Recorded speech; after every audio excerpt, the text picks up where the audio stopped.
A los 15 años de edad que yo tenía, conocí el lado oscuro de la Iglesia Católica. Este lado que solo llegué a conocer en épocas cuando sucedió el escándalo mediático con el sacerdote Marcial Maciel, acusado de haber abusado sexualmente de una docena de niños y niñas jóvenes de México. También fui abusado por un sacerdote. Sucedió en Piedras Negras, Coahuila, en el seminario. Mi víctima, su nombre es Juan Manuel Riojas Martínez, mejor conocido como el Padre Meño. Tras una serie de retrasos, un día martes 18 de septiembre inició un juicio contra el depredador sexual. Dos de sus víctimas, Javier Calzada Tamés e Ignacio Martínez Pacheco, lo habían denunciado.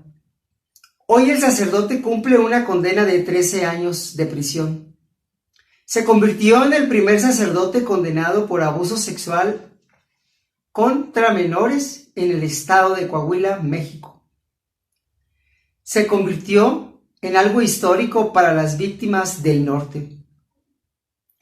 Mi caso expuso los abusos sexuales que se habían cometido, pero no solo por el sacerdote de la diócesis de Piedras Negras, Coahuila, diócesis que dirige el obispo Alonso Gerardo Garza Treviño.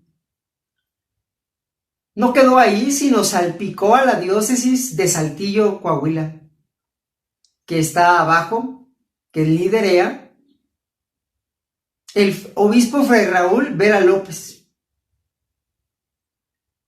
También se han denunciado casos por parte que han cometido sacerdotes adscritos a la congregación que encabeza el obispo Alonso Gerardo Garza Treviño y el obispo Fray Raúl Vera López. Después de 2 años de haber iniciado un proceso judicial contra el Padre Meño, aún estaba comenzando el cierre de un caso que sentaba un precedente en Coahuila en la lucha contra el combate de pederastia clerical. Durante audiencias privadas se desmanteló el modus de operar de parte del padre Juan Manuel Riojas Martínez. En el año 2002, elegía a sus víctimas por las noches. Rondaba en los dormitorios del seminario y buscaba a aquellos que dentro de 14 y 16 años tuvieran para satisfacer sus necesidades sexuales. Los sustraía de la habitación con engaños, comenzaba a hablar con ellos de temas sexuales durante el proceso que caminaban. Luego obligaba a practicarles sexo oral hasta que llegaba al abuso sexual contra ellos. Esto sucedió conmigo. En marzo del 2017 se hizo público los casos de abuso sexual, de los cuales Javier Calzada Tamés y yo ya habíamos sido víctimas, donde el padre ya era un rector del seminario con más poder. Hasta que en agosto del año 2017, las autoridades judiciales, la polémica de mi caso y el combate que el obispo Alonso Garza Treviño de la diócesis de Piedras Negras exigiera al prelado que se entregara a los judiciales, esto mediante un comunicado que lanzó públicamente a través de la página de la diócesis de Piedras Negras, Coahuila, pidiendo que se entregara. Hasta esta fecha del año 2019 se investigan a 13 sacerdotes que son señalados como responsables. Las autoridades en el juicio oral contra el Padre Meño, contra el imputado por abusos sexuales equiparado en contra de 2 seminaristas de la diócesis de Piedras Negras, se suspendiera también la audiencia por la falta y ausencia de un testigo clave, que estaba fuera del país. El juicio comenzó un día lunes 10 de septiembre, pero por faltar este testigo y otro más no se pudo llevar a cabo para poder condenar al imputado.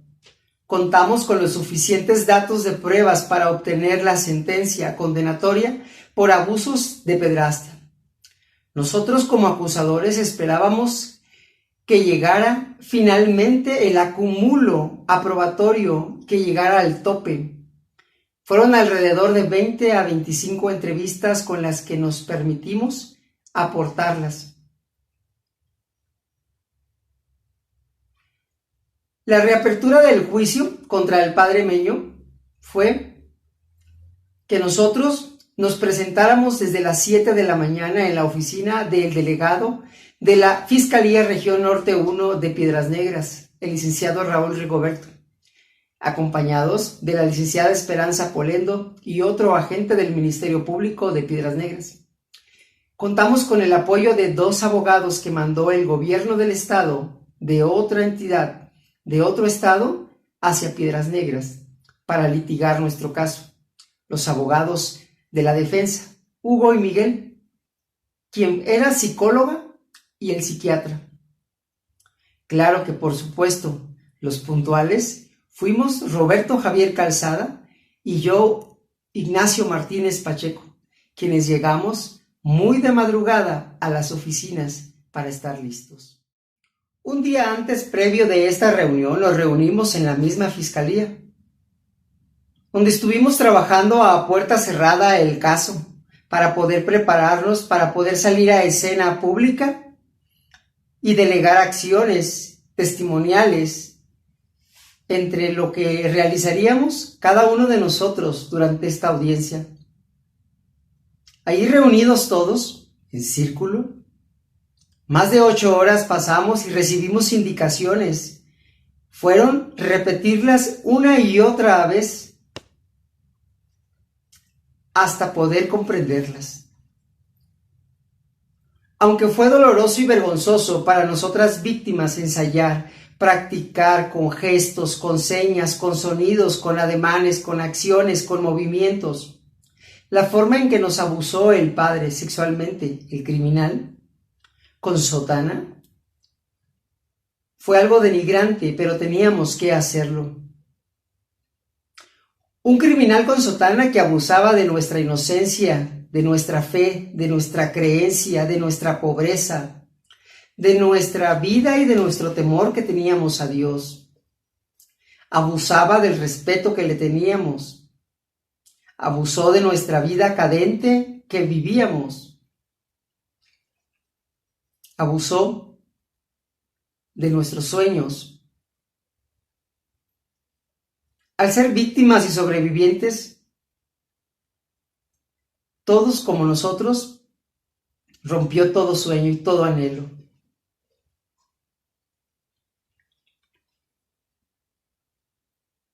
Ver cómo violaban a nuestros compañeros seminaristas más pequeños, algo de impotencia y no poder hacer nada, sabiendo que también pasabas por lo mismo.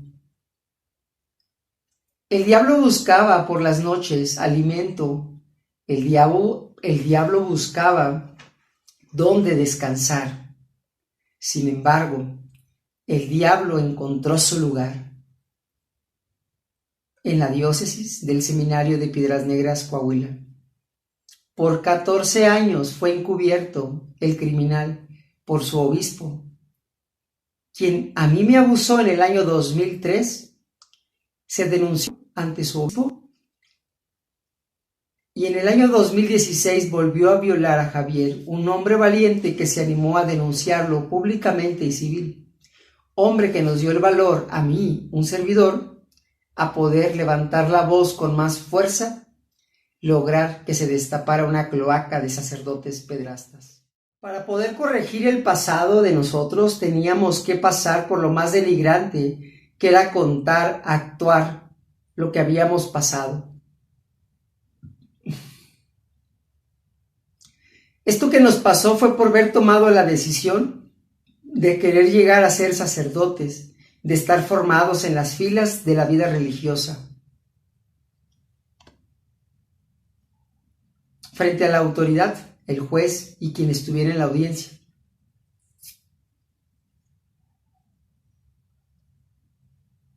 Mostrar que teníamos ahí esposado, con uniforme de reo, a un lobo que se había disfrazado de pastor para poder devorar al cordero. Un cordero inocente que estaba formado en estas filas del camino religioso. Acordamos pedir las audiencias en privado para disminuir todo lo dicho, vergüenza y pena. El Ministerio Público pidió al Tribunal de Juicio Oral que él fuera las audiencias en privado para salvaguardar nuestra integridad de su cliente. Por lo que después de 13 minutos de iniciar, el juez ordenó que la sala de audiencia fuera desalojada. Aunque la defensa del padre Meño rechazó y argumentó que debido a que el seminarista ya había divulgado los hechos en medios locales, nacionales e internacionales, ¿por qué manejarlo a puerta cerrada? Entre los testigos destacó y sobresalió la presencia de sacerdotes y sobre todo del obispo. La permanencia del obispo fue exactamente de 1 hora. Un obispo que realizó 2 intervenciones. Una de ellas tuvo por contado solo decir esto: Su Señoría, el señor Juan Manuel Riojas Martínez, cuando fue cuestionado por mí sobre lo que se le acusaba por menores de edad, aceptó como todo un hombrecito el haber abusado y cometido actos indebidos contra menores. Es cuanto, Su Señoría. Al salir el obispo, al quedar libre y liberado por la juez de la sala de audiencia como testigo, solamente dijo ante las cámaras que lo abordaban en la salida, pidiendo al pueblo oración para que se llegara a la justicia y la verdad, abordando un automóvil donde no volvió a presentarse. There was a good cheer from everywhere, filling the air. Oh, how they run,